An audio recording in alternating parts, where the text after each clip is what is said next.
ang ilang sa kamara, marami pa panukalang patak. Dalawa na kasi para sa kapakanan umano ng mga magagawa. Binig ito ni House Speaker Special para sa kanyang mensahe ng mga magagawa. Habang natutulog pa ang karamihan, gising na ang mga tao sa bangketa. Dito nagsisimula ang mga araw ng mga manggagawa. Hindi opisyal, hindi kinikilala pero tunay na gumagawa. Ayon sa datos ng Philippine Statistics Authority, libo-libong mga Pilipino ang nawawalan ng trabaho kada buwan. At sa likod ng mga numerong ito, may mga taong ama, ina at kabataang napipilitang humanap ng kahit anong pagkakakitaan para lang mabuhay. Ngunit paano kung maging kriminal ang tingin sa iyo nang dahil lang sa pagtitinda sa kalsada? Paano kung ang tanging kabuhayan mo ay palaging nasa binggit ng pagkakawala? Sa kalsada, walang kasiguraduhan. Isang mali mo lamang pwede ka mawala ng kabuhayan. Walang benepisyo, walang SSS, at walang PhilHealth. Pero may buwis ng pawis na tunay na pinaghihirapan ng mga manggagawa. Ngunit, paano na nga lang ba sila kapag tuluyan nang ipinagbawal ang mga ito? Si Aling Josie, isa sa mga nagtitinda sa bangketa. Ligpit latag na ang naging buhay niya sa Divisoria. Mabilis ang ligpit pag andyan ng mga pulis at latag naman pagtalikod ng mga pulis. Sino talaga namin na makiraos araw-araw namin na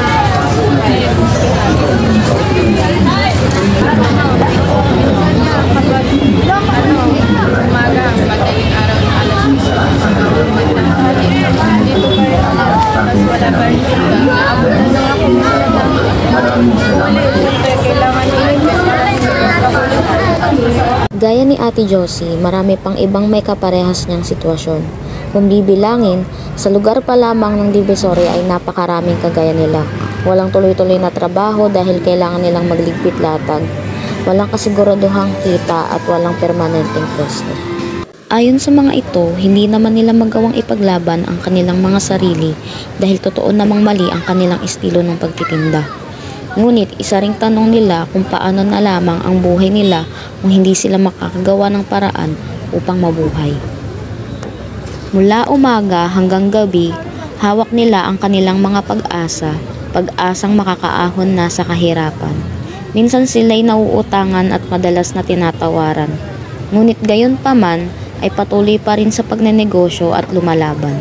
Minsan, isang buong araw, hindi lang ang pinagpinta ko. Lalo na kapag next season, at nakaroon sila yung mga tao na hindi na magkakasyaan ko 50 sa isang araw. Gusto ko lang magkaroon ng trabaho para magkaroon ng permanent visa. Kaso, iikot pa ako. Kailangan ko rin mag-isang para sa mga requirements. Kuya, magkano po sa ganito? 130 lang yun, madam.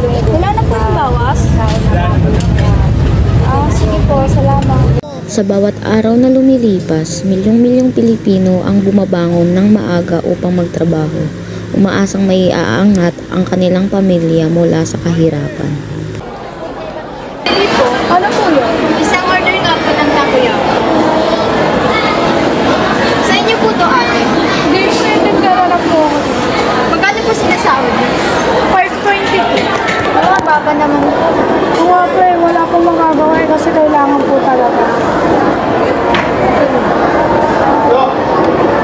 Sa bawat hakbang ng mga manggagawang Pilipino, kasabay ang pag-asa na bumuti ang kanilang kabuhayan.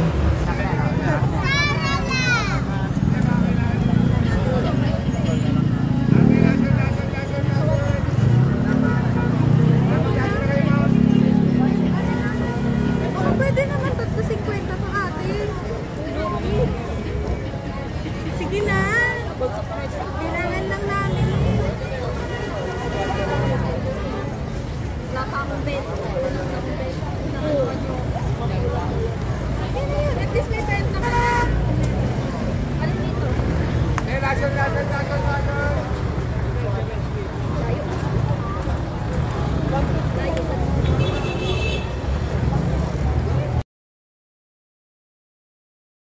Nyo na lang ako sa pangalang Alberto. Ako nasa hustong edad na 43. Para kang iniimbestiga. Ilang taon na po kayo nagtatrabaho? Nagtatrabaho ako ng 5 years. Almost. Ano po ang hindi makatarungang karanasan mo sa iyong trabaho?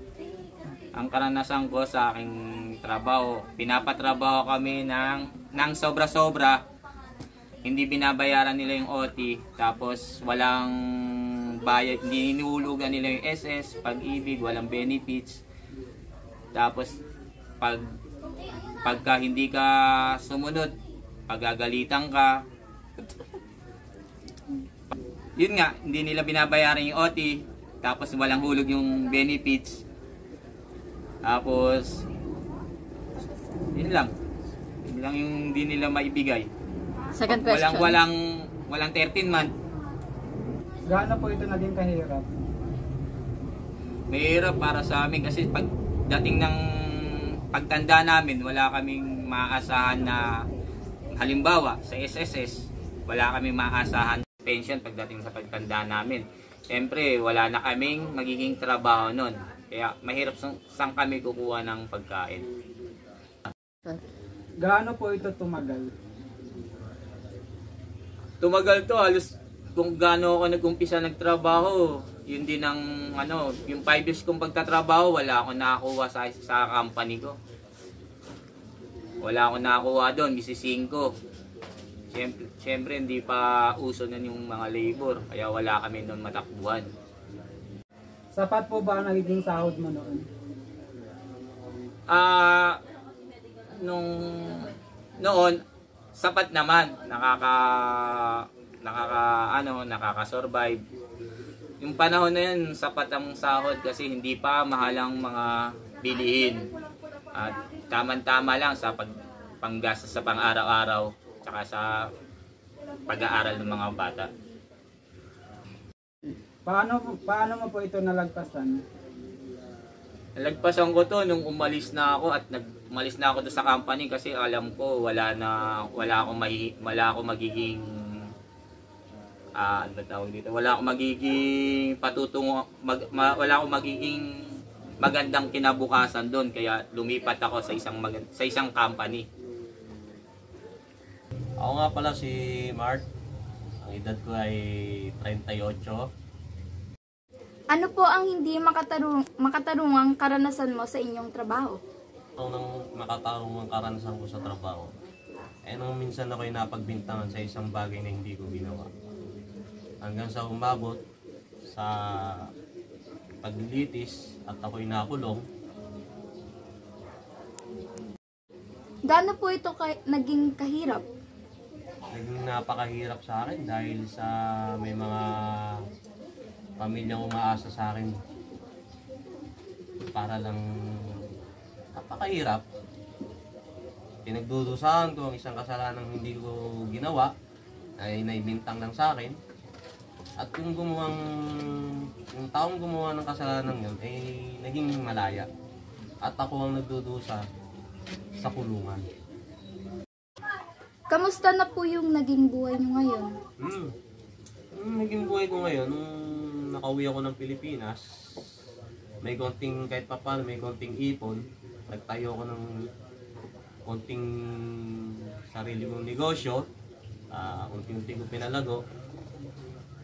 Hindi ako sumuko sa buhay kahit na may nangyari sa akin na hindi maganda sa ibang bansa. At sa ngayon, sa awa ng Diyos, kahit papaano, ito, yung tinakaraos at nakakabangon sa galing sa pagkakalubog at unti-unti na uli akong maangat sa buhay. Paano po ninyo ito nalagpasan?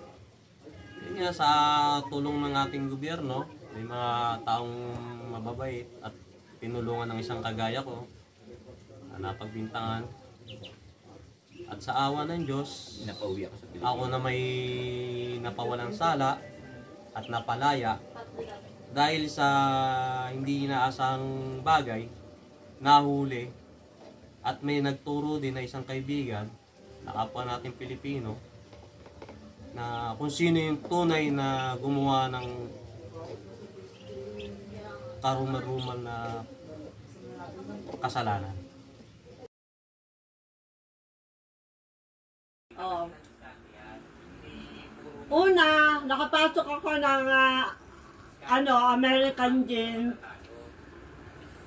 Apply ako ng trimmer. Sumunod, kinukuha-kuha ako na kasi pakyawan ng trimmer eh. Kinukuha-kuha akong arawan, extra. Minsan, 1 linggo, 2 linggo, turuan nila ako. Hanggang sa siguro mga 3 months ako, nagbukas sila ng panibagong branch. Hindi ko alam na ako pala yung isa sa 5 napili nila na dadalhin doon sa kanilang bubuksan na branch. Tapos pagdating ko doon, siyempre yung nadatnan ko doon, supervisor, line leader, tapos yung yun lang, takat yung mga tauhan. Ngayon, sabi sa akin nung doon sa opisina ni Ma'am Chari, wala pang finishing, pero pagdating ng finishing, bibigyan ka namin ng hindi man mataas na posisyon, pero kahit papano, meron kang hahawakan, sabi niya. Wala lang, okay lang sa akin, kasi siyempre, naman ako masyadong nakapag-aral ng mataas, okay lang sa akin. Tapos pagkatapos ng 1 buwan, nagbukas na kami ng finishing. Ginawa nila akong tinuruan nila akong mag-cut loops, ako na yung ng mga trimmer, ako na yung nagbibilang ng gawa ng mga trimmer, yung mag-cut loops, saka ng trim, ng mga trimmer, ang unang tao ng trimmer, 10, hanggang sa naging parami hanggang sa umabot ng 25 yata kami. Tapos yun, medyo maganda-ganda naman kasi dire-diretso na ako karawan. Hanggang sa tumagal ako doon ng kontrata namin 5 years. Hanggang natapos yung kontrata namin, naroon pa rin ako. Maganda yung trabaho ko. Hanggang sa natuto akong na mag-QC, kung ano-ano pang mga gawain na utay-utay nila akong tinuturuan hanggang sa makuha mo na lahat yung mga gawain. Yun. Tapos pagdating ng lumipat naman kami uli, balik naman kami ng American Jeans. Hanggang sa nagkaroon na kami ng problema sa GAP. Yung amo namin nagkaroon ng problema sa GAP dahil hindi binibigay yung maayos yung sweldo. Yun, nagsarado kami. Nung nalipat na ako sa maliit na garment sa Gabuya, doon maraming nangyaring magagandang bagay. Doon kang palibasa, marunong na ako pagpasok ko doon, marunong na ako. Doon na ibinigay sa akin ng kung ano-anong mga trabaho. Pero wala rin, maliit din ang sweldo dahil maliit na garment naman yung kay Gabuya eh. Hanggang sa yung mga OJT, yung mga nag-OJT, pinahawakan sa akin. Ngayon, yung mga OJT, binabayaran namin yun. Kung ilan ang nagawa nila, kasi pakyawan eh. Halimbawa, sa 1 linggo, sila ng, abot ang sahod nila ng 700. Gagawin ko yung mga nagawa nila, tapos ipapasok ko dun sa nagagawa ng sweldo, tapos ipapermahan noon, pag napermahan, bibigay sa akin, ipapasok ko naman kay Gabuya, dun sa asawa ni Gabuya, para siya naman yung magbibigay ng payroll sa akin. Ngayon, pag nabigay niya sa akin ng payroll, yung mga, 10 OJT, o kung ilan man, tsaka kukunin nila yung mga sahod nila sa akin, depende sa kanilang mga nagawa. Kasi pakyawan lang naman sila, may nananahe, may nagki-QC, may mga nagtitrim, kung ano yung nakakayahan nilang gawin. Ang mahalaga kasi doon, sa ibang garment, nagbabayad pa sila ng kanilang OJT. Sa amin, hindi sila magbabayad. Kami ang magbabayad sa kanila. Kasi yung amo ko, tapos siya ng industrial engineering. Tapos yung ano yata sa Masat, hindi ko alam kung anong posisyon ng sa Masat. Tsaka yung amo ko magkaibigan. Kaya marami sa aming galing Masat na nag-OJT. Meron ding mga dati kasi dyan, meron 4 years ng industrial engineering ng garments eh. O yun. Diyan. Yun, hanggang sa matagal ang patagal, minto na ako. Kung ano ang sinasabi ng supervisor mo, line leader, o kung ano man, kasi umpisa yun sa line leader, assistant supervisor, susundin mo, kailangan susunod ka doon, magbibigay galang ka sa kanila. Pagkatapos, hanggang siyempre sa una, hindi ka pakilala, medyo mahigpit pa sila sa iyo. Pero pagdating ng araw na nagustuhan ka naman nila, maganda naman. Hindi ka naman nila mamaltratuhin. Dahil hindi ka naman basta-basta mamaltratuhin. Dahil hindi naman kasi yun kagaya sa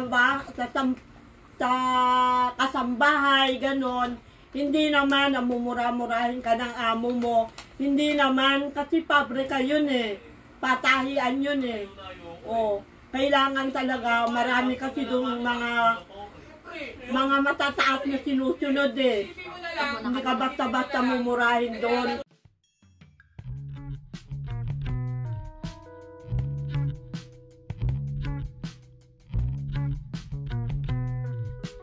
Oras na para suklian ang kanilang sakripisyo ng katarungan, suporta at ng kalayaan. Hindi lang sila basta manggagawa, sila ang bayan.